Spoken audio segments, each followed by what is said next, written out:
ठीक है, तो अपन में सांद्रता के पद में चौथा पद पढ़े मूल अंश या मूल प्रभाज, और इंग्लिश में क्या अपन इसे मूल फ्रैक्शन। ठीक है, क्या कहें मूल फ्रैक्शन।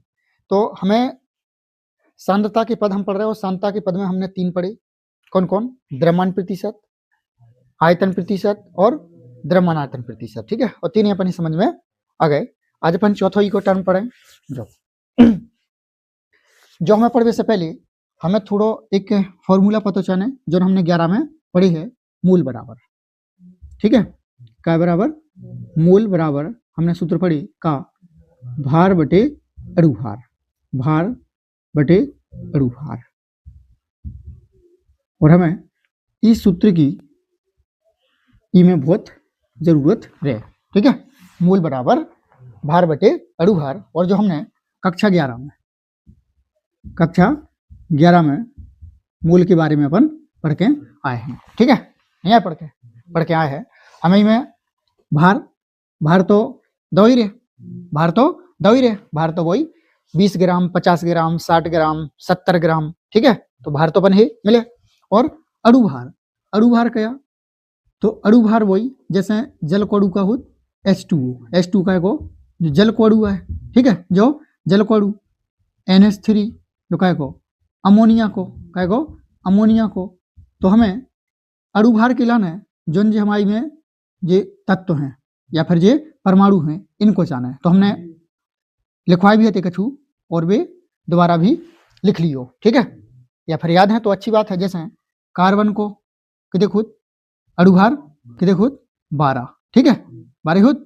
ऑक्सीजन को देखो, ऑक्सीजन को 16, नाइट्रोजन को देखो, नाइट्रोजन को 14। ठीक है, क्या खुद 14। हाइड्रोजन को देखो, हाइड्रोजन को 1। ठीक है, हाइड्रोजन को 1। ऐसे और भी हैं, जैसे सोडियम को देखो, सोडियम को 23, ये देखो 23। तो ये हमें का चाने याद नहीं रहे। अगर सवाल में अगर दे रहे तो आसानी है, लेकिन याद कर लियो। ठीक है, क्या कर लियो, याद कर लियो। ठीक है, तो जे हमें मूल निकालने आए तो मूल हमें भार में क्या कि अणुभार को क्या लगाने आए, भाग लगाने आए। जब हम का निकले मूल निकले, क्या निकले मूल। और मूल को हम कैसे एन से रिप्रेजेंट करें। ठीक है, एन से रिप्रेजेंट करें, एन मतलब मूल, एन मतलब मूल। ठीक है, भार बटे अणुभार, तो एन बराबर, हाँ ठीक है। और भार को अगर स्मॉल w ले लूँ और अणुभार को अपन कैपिटल W ले लूँ, तो अपनो n बराबर का जे W बटे m। ठीक है, n बराबर W बटे m। n का होगा n होगा मूल, W इसमें भार और जो अणुभार। ठीक है, तो जो अपन याद रखें। और जो कक्षा 11 को ज्ञान आया, ठीक है, जो कक्षा 11 को ज्ञान आया, ठीक है। अब हम अपने टॉपिक पे आ जाएं, काय पे, मूल अंश पे, काय पे, मूल अंश पे। और इको पर रिप्रेजेंट कैसे करें, एक्स से करें, कैसे करें, एक्स से अपन इको रिप्रेजेंट करें, काय हो मूल अंश को, मूल अंश को अपन कैसे एक्स से रिप्रेजेंट करें। ठीक है, मतलब एक्स से प्रदर्शित करें। ठीक है, तो इकी परिभाषा ना लिखवा के हम इको समझा रहे, और परिभाषा तुम खुद अपने आप इको बनावो सीखें। और ऐसा ही अपन मतलब लगभग अपन पूरी साल पढ़े, और पूरी साल में अपन परिभाषाएं खुद से बनावो सीखें, तो ज्यादा आसानी रहता है। रट लेत फिर वे न्यूमेरिकल्स नहीं बनत, रटवे से का नहीं बनत, न्यूमेरिकल्स नहीं बनत। और जो समझे फिर तुम अपने हिसाब से लिखो का लैंग्वेज। ठीक है, लैंग्वेज मतलब की भाषा या फिर परिभाषा। ठीक है, देखो तो हमें मूल अंश या मूल प्रभाज हमें क्या बताओ। ठीक है, तो देखो मूल अंश है जो बिलियन में जो अवयवभूत उन अवयवन की हिस्सेदारी बताओ। ठीक है, देखो अगर हम इनको शॉर्ट में लिखना चाहें तो सीधी बात है, जो क्या बताऊं, बिलियन में प्रत्येक अवयव का हिस्सा। ठीक है, प्रत्येक अवयव का हिस्सा जो बताए को मूल अंश। मतलब मूल अंश बिलियन में प्रत्येक अवयव को का बताए, हिस्सा बताए। मतलब बिलियन का बना जब विलेय और विलायक या फिर कोनो और मतलब अवयव द्विअंगी हो सकत, तिरंगी हो सकत, तो उनमें उको हिस्सा बताए को मूल अंश। ठीक है, देखो अगर हमें मान के चलो हमारे पास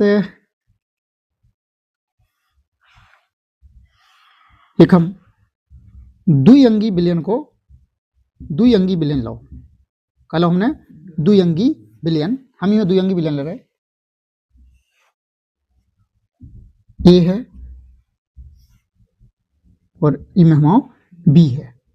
ठीक है, ये दो अवयव हो गए और हमने ए और बी ले, तो हमें ए पता है ए का है माओ विलेय, ए का है माओ विलेय और बी का है माओ विलायक, विलेय और विलायक। ठीक है, जो आज है अब थोड़े हम कछु तो जो तो बनेगा विलयन, जो तो बनेगा विलयन। ठीक है, देखो अगर हम ये तो लिखें तो एन ए का हो जाए हमारा और एन बी का हो जाए हमारे। देखो एन मतलब मोल और ए मतलब विलेय, तो क्या हो जाए विलेय, विलेय के मूल है, विलेय के मूल। ठीक है, ऐसा ही एन बी का हो जाए विलायक के मूल, विलायक के मूल। ठीक है, समझ आ जाए। ठीक है, और अगर हम ये लिखें एक्स ए लिखें और एक्स बी लिखें, तो एक्स ए का हो जाए, एक्स हो जाए का विलेय का मूल अंश, का हो जाए विलेय का मूल अंश, मूल अंश, और एक्स बी का हो जाए विलायक का मूल अंश, विलायक का मूल अंश। समझ आ रहा हो कि नहीं? ठीक है, समझ आ रहा हो? ठीक है, एन ए का होगा विलेय के मूल, एन बी का होगा विलायक के मूल, एक्स ए का होगा विलेय का मूल अंश, एक्स बी का होगा विलायक का मूल अंश। ठीक है, हमें लिखना मान के चलो, जैसे हमें लिखना है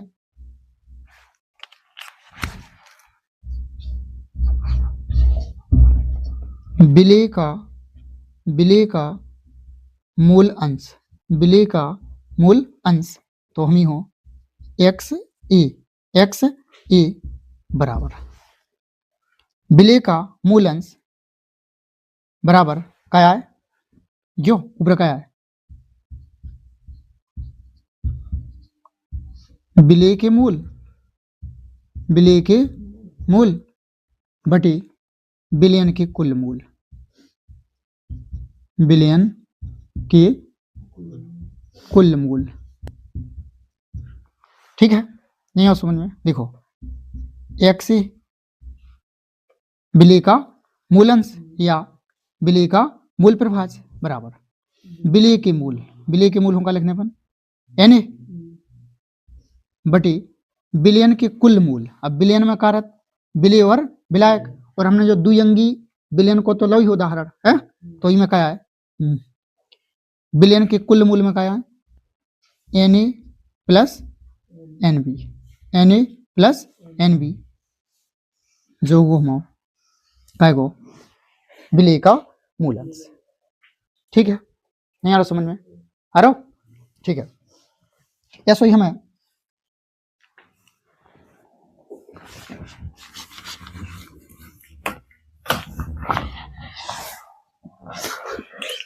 और ऐसे ही हमें काय को लिखना है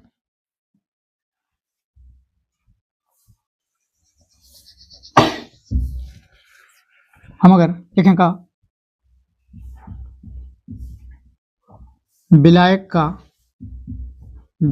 का मूल अंश, विलायक का मूल अंश बराबर कहा जाए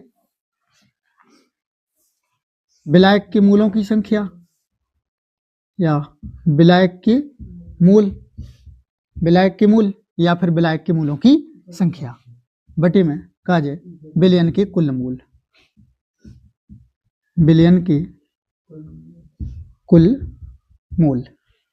तो विलायक के मूल अंशों एक्स बी बराबर विलायक की मूल एन बी बटे विलयन की कुल मूल N A plus N B. समझ में आओ कि नहीं है? और अब तुम्हें लगा कि सर हम एन बी की जगह पर क्या रखें? देखो एन कया एन मूल्य एन कया एन मूल्य एन बराबर क्या होत डब्ल्यू बटे एम है भार बटे अड़ू भार। तो एन बी की जगह पर हम क्या रखें? देखो एन बी की जगह पर क्या रखें? ऊपर आ जाए का डब्ल्यू बी बटे में कहा जाए एम बी। ठीक है, देखो इसको कैसे पढ़े अपन? विलायक के मूल या विलायक के मूलों की संख्या बराबर कहा जाए विलायक का भार बटे विलायक का अड़ू भार। विलायक के मूल बराबर विलायक का भार बटे विलायक का अड़ू भार। जब हम विलायक के भार में विलायक के अड़ू भार को भाग दें तो वहां क्या निकले आए? विलायक के मूल निकले आए। ठीक है, समझ में आ गो? ठीक है, और देखो यदि हमारे पास तिरंगी विलयन है, कैसे है? तिरंगी विलयन है, जैसे तिरंगी विलयन है, हम इनमें 3 ले रहे हैं, हमने में कौन अवयव 1 ले लो, ऐसे हमने एक और अवयव 2 ले लो, ऐसे हमने एक अवयव में 3 ले लो। ठीक है, देखो हमने पहले ही बताएं बात है पूरी काय की? समझवे की बात है पूरी, समझवे की। परिभाषा इमे का है का नन्या वो तुम बना ले जो। ठीक है, देखो अब ई में हमारे 3 अवयव हैं। अब जो कौन सा कहो? जो हमाओ तिरंगी विलयन, जो कैसो? जो हमाओ तिरंगी विलयन, कैसो? तिरंगी विलयन होगा। ठीक है, अब हम द्विअंगी विलयन की बात करी थी, अब हम तिरंगी विलयन की। ठीक है, अगर हम ई में कहें के अवयव 1 का मूल अंश, अवयव 1 का मूल अंश का लिखे अपन को अवयव 1 का मूल अंश बराबर का लिखे अपन का की अवयव 1 के मूलों की संख्या या अवयव 1 के मूल बटे का जे विलयन की कुल मूल, विलयन की कुल मूल। ठीक है, देखो अवयव 1 का मूल अंश x1 है, अवयव का जे n1 बटी विलयन की कुल मूल। अब विलयन में का है? अवयव 1 अवयव 2 और अवयव 3 का जे n1 plus n2 plus n3। ठीक है, समझ में आ पा रहा? नहीं आ रहा? आ रहा हुई है। अगर हमें अवयव 2 का मूल अंश, तो अवयव 2 का मूल अंश x2 बराबर कहा जाए n2 बटे n1 plus n2 plus n3। ठीक है, कौन समस्या नहीं आए? ऐसे ही हमें अवयव 3 का मूल अंश, अवयव 3 का मूल अंश क्या है? x3 बराबर n3 बटे में n3 n1 plus n2 plus n3। समस्या? कोई समस्या नहीं है। ठीक है, देखो एक चीज और हम समझ में। ठीक है, देखो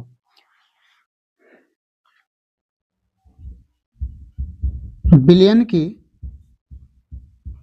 की सभी विलयन की सभी घटकों के मूल अंशों का योग 1 होता है, 1 होता है। ठीक है, इंपोर्टेंट बात ई को अपन याद रखें। ठीक है, क्या लिखी कि विलयन के सभी घटकों के मूल अंशों का योग, मतलब विलयन के अगर द्विअंगी विलयन है, जैसे जो हमारा द्विअंगी विलयन है तो है द्विअंगी विलयन है, तो हमने द्विअंगी विलयन में विलय का मूल अंश और विलायक का मूल अंश, मतलब द्विअंगी विलयन में अगर हम देखें तो x विलय का मूल अंश प्लस x भी विलायक का मूल अंश, अगर हम इन दोनों को जोड़ें तो को मान के देखा है ये का है, क्या है ये का है। ठीक है, और ये हमने तो तुम्हें समझाई। ठीक है, समझा रहे हो। और ऐसा ही तिरंगी में देखें तो सभी अवयव के सभी मूल अंश निकालें, सभी अवयवों का मूल अंश, और अगर उनको हम क्या कर दें योग कर दें तो क्या के बराबर, 1 के बराबर। इनमें x1 plus x2 plus x3 बराबर क्या है 1। और अपन याद रखें। ठीक है, समझ आओ। देखो अब तुम ई की परिभाषा इन सूत्रों से, तुम कौन भी सूत्र से परिभाषा सही दे दो। ठीक है, बनाए परिभाषा बनाए। ठीक है, देखो कैसे बनाए।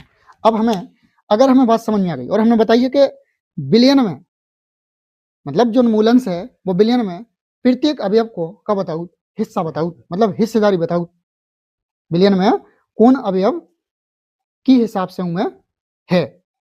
ठीक है, देखो अगर हम परिभाषा की बात करें मैं तो परिभाषा कैसी बन जाए अपनी, क्या की हमें या किसी पदार्थ का मूलंश, किसी पदार्थ का मूलंश उस विलयन में उस अवयव के मूल बटे कुल विलयन के मूलों की संख्या के अनुपात को उस पदार्थ का मूलंश कहते हैं या उस अवयव का मूलंश कहते हैं। ठीक है, नहीं आ रही समझ में? रुको 1 मिनट।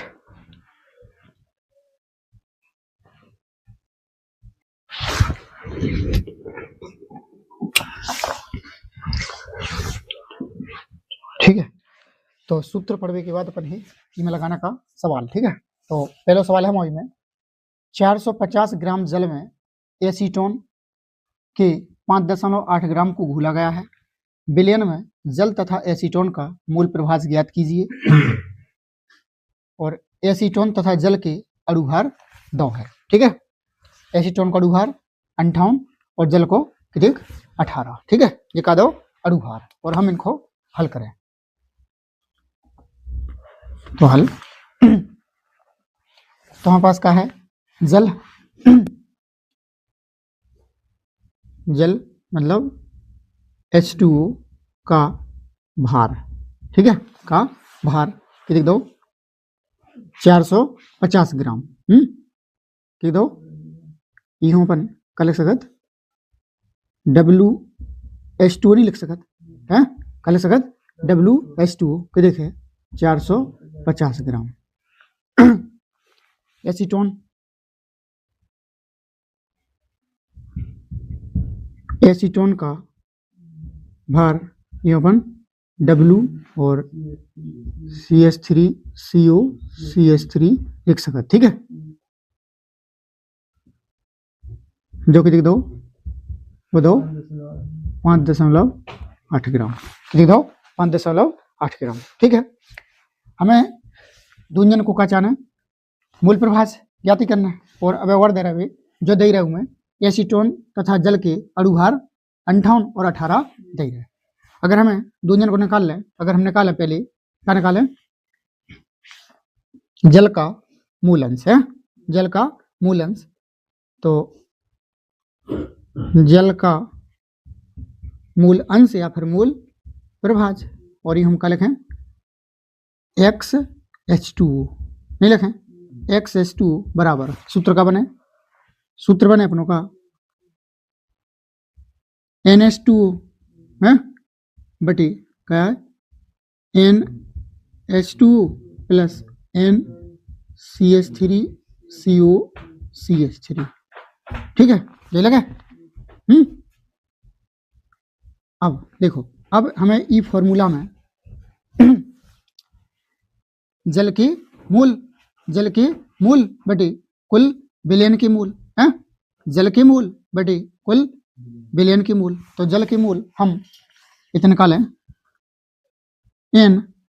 NH2 बराबर का आ जाए WH2 बटे MH2।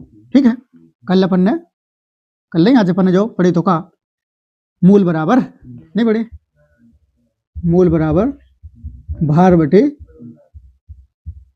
अणुभार। तो हमें जल की मूल निकाल ले रहे।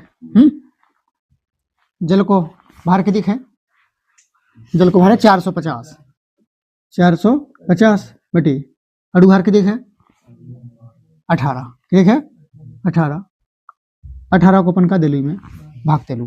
ठीक है, 3 से काट लू, 9 से काट लू, 9 पन्ना 45, 9 दूनी 18, 2 से 25, तो कितने आगो 25 आगो। तो हमें क्या की जगह पे ई की जगह पे क्या रख सकता अपन 25 रख सकता, 25 बटे फिर इतने भी तो आए कितने 25 ही आए, कितने का है 25 प्लस हम क्या निकाल लें N।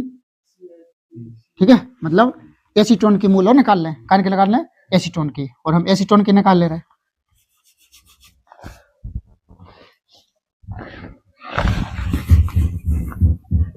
यही फॉर्मूला से क्या के एसीटोन की निकाल ले रहे हैं।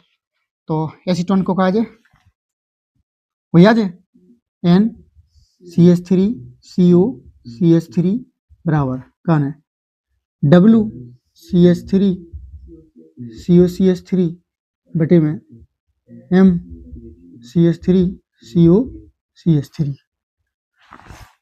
और इतने अगर तुम वो भी लिख दो का एसीटोन, वो तो जी में हमें पता चल जाए काय किया जी, काय के मूल्य एसीटोन किया, और हम जो काय लिख देते काय जी में पता चले काय को भारे एसीटोन को भारे, और जो अणुभार को एसीटोन को। ठीक है, तो क्या देखे जो है 5.8 बटे जो कि देखे को, और जो अणुभार उनने दवहतों पर निकाय में सवाली में, और नहीं देते तो हम निकालते, नहीं देते तो हम निकालते, वन्य दवहतों लिख दो 58, लिख दो 58। ठीक है, 10 हटा लें क्या जाने चाहिए 0 आ जाए, 58 एकम 58, और 1 बटे 10, 1 बटे 10 के देखा जाए 0.1, 0.1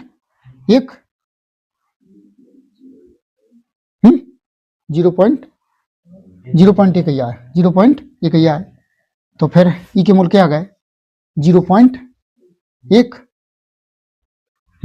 ठीक है, तो ई को क्या देखा 0.1 ऐड कर दें 25, ये देखिए आ जाए 25.1, जो पॉइंट हटा है ऊपर का आ जाए 0 आ जाए। ठीक है, और हम ई को का दे ले भाग दे ले, का दे ले भाग दे ले। ठीक है, दे लो भाग, दे ले अपन काय को 251 को भाग देना अपन इकाई में 250। ठीक है, तो भाग तो जाए नहीं क्या बेर 9 बेर दें, क्या बेर दें 9 बेर दें, नहीं बेर दें कि नहीं 9 बेर दें, 9 पन्ना 45, 18 और 4 22, 1 4 2। ठीक है, 1 0 और अब फिर से लीजिए 9 बेर। ठीक है, तो जो आ जाए कितने 0.99। ठीक है, 0.99 आ जाए। जुआ को काय को जो तो हम काय को जो तो आगो काय को जल को काय को आगो जल को काय को आगो जल को हमें काय को निकाल लें, ऐसे ही काय को निकाल लें एसीटोन को निकाल लें। तो एसीटोन को निकाल लें, एसीटोन को कहा जाए तो X CH3COCH3 कह जाओ एसीटोन का मूल प्रभाज, एसीटोन का मूल प्रभाज बराबर N CH3COCH3 बटे में NH2O plus N CH3 CO CH3 वही, ठीक है। काय की एसीटोन के मूल बटे कुल विलयन के मूल इको मान निकालिए तो अपन कि देखा तो है कि देख 0.1 बटे इको है तो कि देख 25 क्या तो 25 प्लस इको मान है का 0.1 सॉल्व करें 25.1 है पॉइंट के बाद एक अंक है एक अंक इधर पॉइंट से पॉइंट का हो जाए खत्म हो जाए क्या आ जाए 1/251 ई को अपन का ले लें भाग दे लें का दे लें भाग दे लें ठीक है दे लें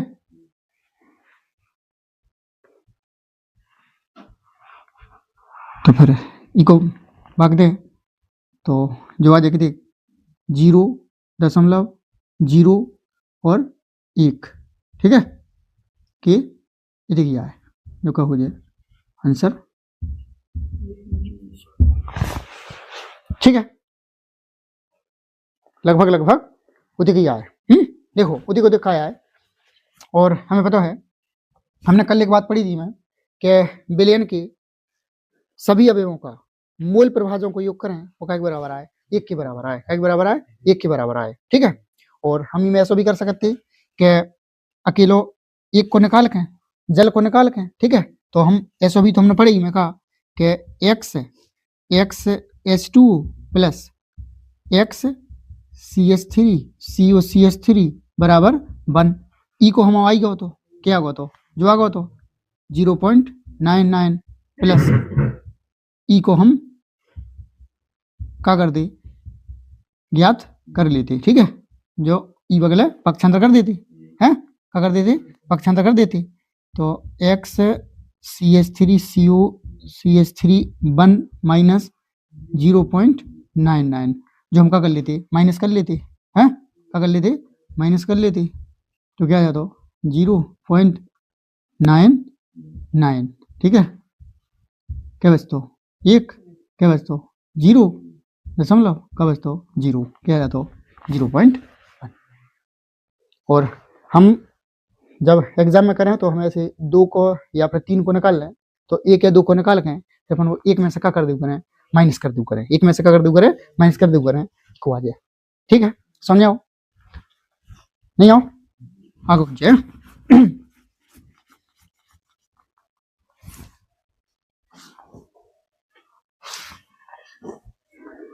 ठीक है नहीं आओ समझ में देखो दोबारा देखो हमने बताओ भी है कि मूल प्रभाज क्या करत मूल प्रभाज विलयन में क्या बताऊ उ अवयव की हिस्सेदारी मतलब हिस्सा बताऊ क्या बताऊ हिस्सा बताऊ वही हमने निकाले हम विलयन क्या कहते विलयन में दो हते का एक जल और एक एसीटोन जल का तो विलायक और एसीटोन का हुज्जे विलय तो हमें पता चले की हिस्सेदारी ज्यादा है तुम ऐसे ही देखो जो जल है वो देखे 450 ग्राम और एसीटोन है वो देखे 5.8 ग्राम तो को है ज्यादा मात्रा में को है जल ही है क्या है जल है तो मूल अंश या मूल प्रभाज क्या बताओ उकी हिस्सेदारी तो की ज्यादा हिस्सेदारी है जल की तो जल को क्या हो मूल प्रभाज ज्यादा है और एसीटोन को क्या हो कम ठीक है और इको मात्रक नहीं आए क्या नहीं आए मात्रक नहीं आए देखो फॉर्मूला ऊपर है और नीचे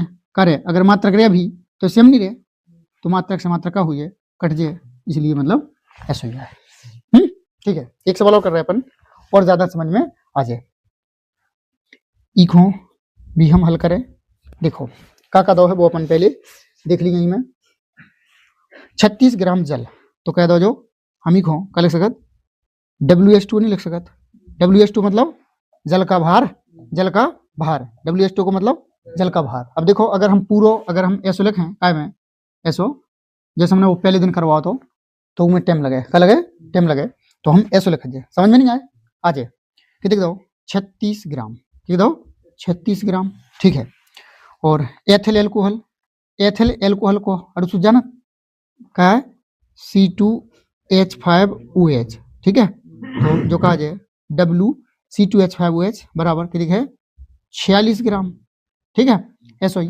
काय को मेथिल एल्कोहल को कह दे CH3OH जो कि देखे 32 ग्राम, कि देखे 32 ग्राम जो दे दो। अब हमें इनको का निकाल ले आए।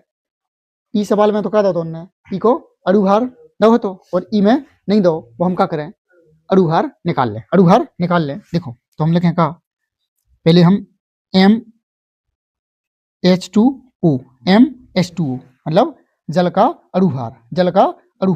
तो देखो कैसे निकालें, हाइड्रोजन के देखो एक होत और क्या बेर हैं 2 बेर हैं, सो 2 प्लस ऑक्सीजन क्या होत 16, तो जल को क्या आ जाए 18, और आगे बाद सवालन में अपन याद भी कर सकत कि जल को अड़ुभार के देखो 18 होत, जल को देखो 18, ठीक है। तो जल को आगो एम काय को एथिल एल्कोहल को निकाल लेंगे C2H5OH। तो देखो सी क्या को सी को क्या होत 12 और क्या बेर हैं 2 बेर, सो गुणा 2 प्लस हाइड्रोजन को एक क्या बेर हो 5 बेर 5 प्लस ऑक्सीजन को देख 16 सिंगल ही है तो 16 प्लस एक और, ठीक है।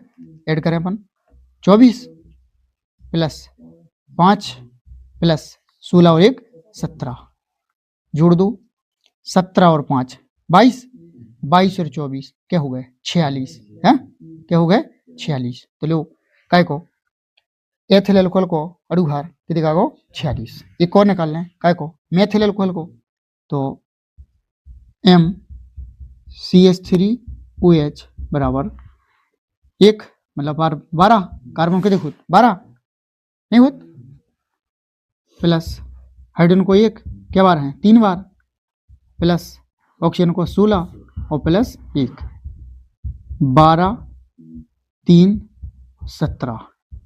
17 और 3 20 और 12 32 और हमारे पास का आगो भार आगो और अड़ुभार आगो लगा दें काय में फॉर्मूला में, ठीक है। निकाले हम लेंस से निकालने रहे जल को निकालना है, जो ये सवाल में कहा है कि हमें विलयन में प्रत्येक का मूल अंश तो को है जल है, एथिल एल्कोहल है और मेथिल एल्कोहल है। तो हम निकालें सबसे पहले XH2O का मतलब जल का मूल अंश या जल का मूल प्रभाज, ठीक है। तो कहा जाए जल की मूल NH2O बटे विलयन के कुल मूल, विलयन में 3 जने हैं तो NH2O प्लस C2H5OH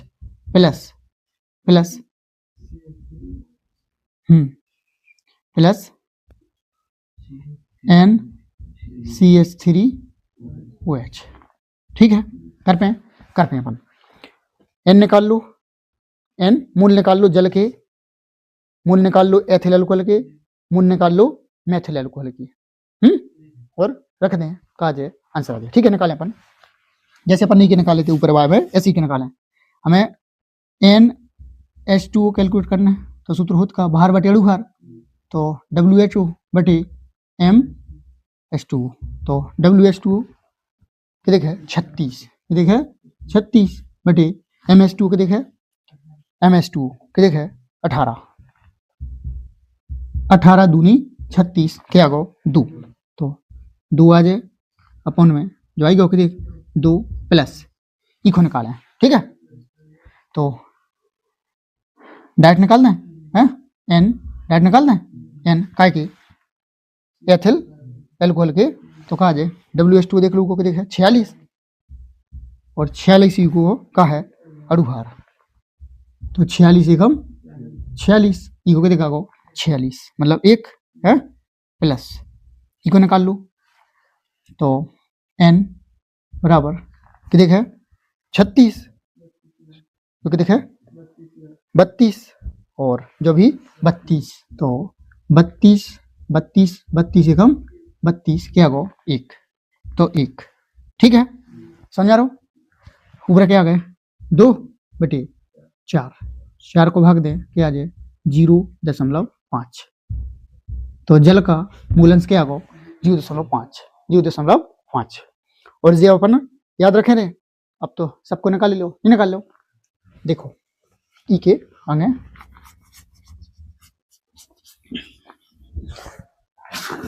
अब हमें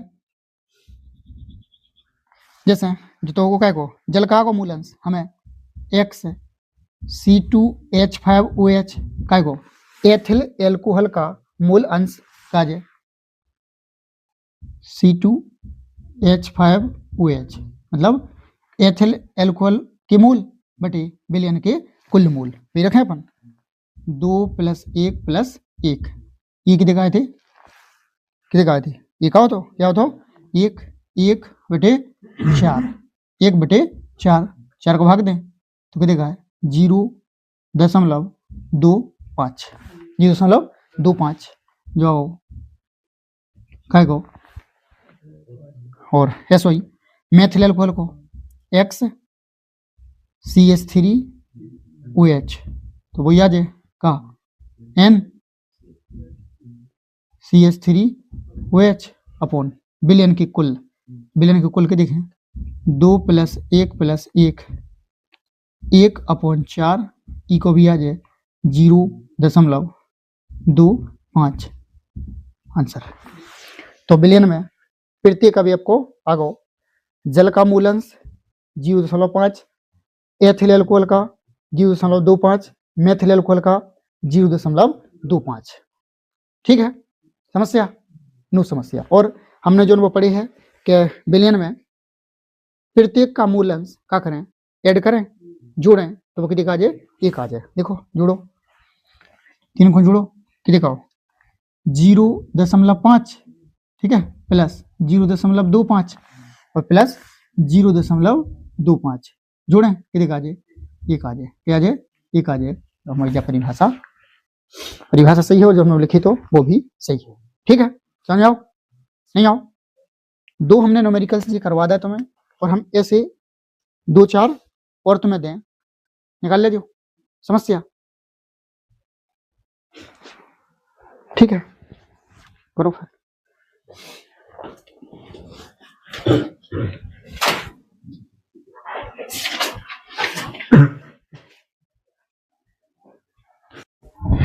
तो 2 सवाल होने के बाद जो अपनो तीसरा सवाल का में मूल प्रभाज को तो 36 ग्राम जल और 46 ग्राम एथिल एल्कोहल के मिश्रण में दोनों का मूल प्रभाज ज्ञात कीजिए।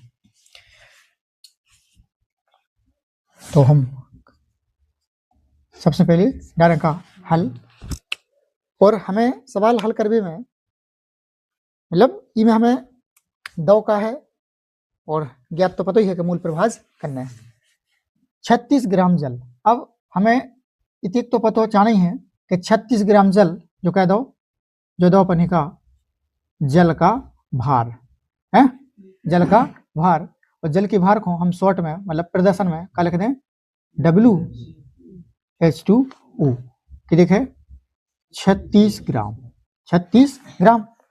और कह दो एथिल एल्कोहल के 46 ग्राम एथिल एल्कोहल तो जो क्या हुआ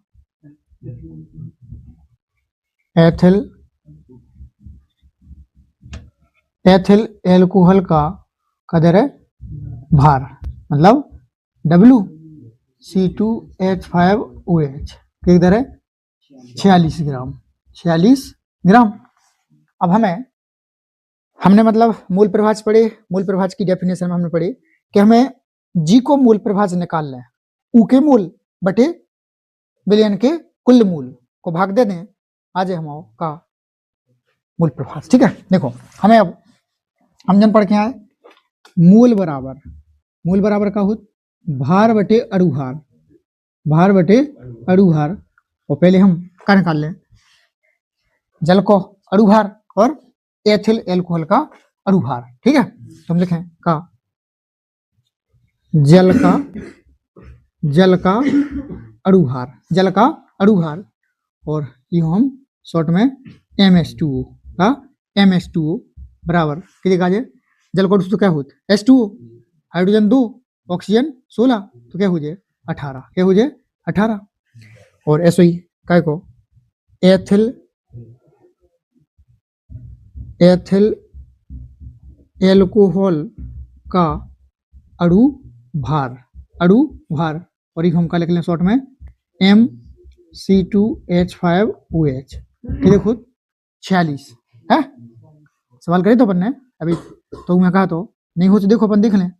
12 दूनी 24, 24 और 6 क्या हो जाए 30 का हाइड्रोजन क्या है 6 और ऑक्सीजन को 16 क्या हो जाए 46। आवाज है अब आवाज है अब निकाल लो काय को। तो दूजन को चाना है तो अपन लिखें का जल का मूल प्रभाज, जल का मूल प्रभाज, और जल के मूल प्रभाज को शॉर्ट में अपन कैसे लिखें XH2O, XH2O बराबर क्या लिखें जल के मूल बटे बिलियन के कुल मूल, बिलियन के कुल मूल। ठीक है। अब तो जो तो XH2 बराबर जल के मूल को शॉर्ट में हम क्या लिखें NH2 बटे बिलियन के कुल मूल। अब बिलियन में क्या है बिलियन में जल और एथिल एल्कोहल है तो दूजन की मूल तो NH2 प्लस NC2H5OH। जल की मूल अब जल की मूल निकाल लो, नहीं तो इधर ही रख दो, नहीं तो अलग से निकाल लो। देखो अगर हम NH2 निकालें तो बोया है भार बटे अणुभार। अब जल को निकाल रहे तो जल को भार के देखे, जल को भार के देख 36, अणुभार क्या है जल को 18, जल का अणुभार के देखे 18, तो 18 को हम भाग लगा दें 36 में, 18 दूनी 36 क्या आ जाए 2, तो ये कितने आ गए 2 आ गए बटे जब ये दो मूल इतना तो के देखा है 2 ही प्लस ई को निकाल लो तो NC2H5OH मतलब एथिल एल्कोहल के मूल, फिर वही भार बटे अणुभार। ठीक है भार बटे अणुभार तो कितने का भार एथिल एल्कोहल का भार है कि देख 46 और अणुभार भी कितने देखे को 46 तो क्या आ जाए 1, क्या आ जाए 1, तो 1 2 बटे 3 को क्या लगा लें भाग कितने का आ जाए 0.66। जो आगो काय को जो जल को आगो और अगर हमें काय को निकालना है अब एथिल एल्कोहल को तो जो सूत्र ला के निकाल लू। ठीक है जो ही सूत्र ला के निकाल सकत या फिर हमने बताई है कि बिलियन में सभी अवयवों का योग मतलब बिलियन के मूल प्रभाज को सभी अवयवों को मूल प्रभाज को योग के दिखाऊ 1 के बराबर तो उसे भी आ जाए। ठीक है देखो पहले हम सूत्र से और फिर हम वही से निकालेंगे। इसके बाद जल का मूल प्रभाज आगो एथिल एल्कोहल का मूल प्रभाज। ठीक है एथिल एल्कोहल का मूल प्रभाज यूं कैसे अपन XC2H5OH बराबर क्या जाए मूल। ठीक है एथिल एल्कोहल के मूल बटे बिलियन के कुल मूल। ठीक है तो XC2H5OH का जे का लिखा अपन यहाँ NC2H5OH बटे NH2O प्लस NC2H5OH। ठीक है काय के एथिल एल्कोहल के मूल बटे बिलियन के कुल मूल। बिलियन में 2 ही तो हैं जल और एथिल एल्कोहल, इनके जोड़ दें निकाल ले क्या का ये क्या होता 1, जल के क्या आए थे 2, ये क्या आया था 1।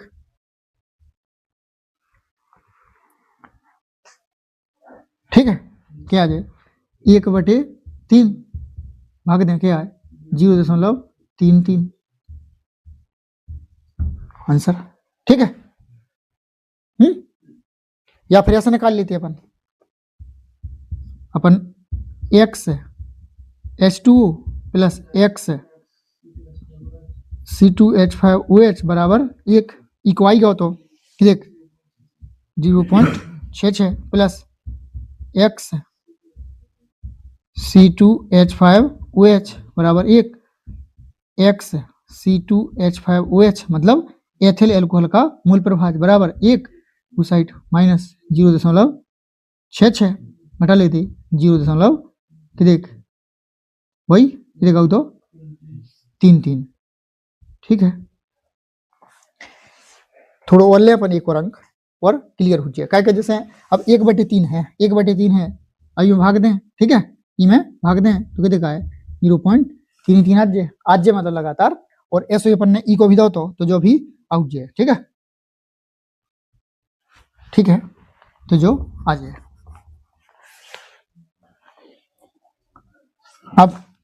अब बताओ अब समस्या कर लो।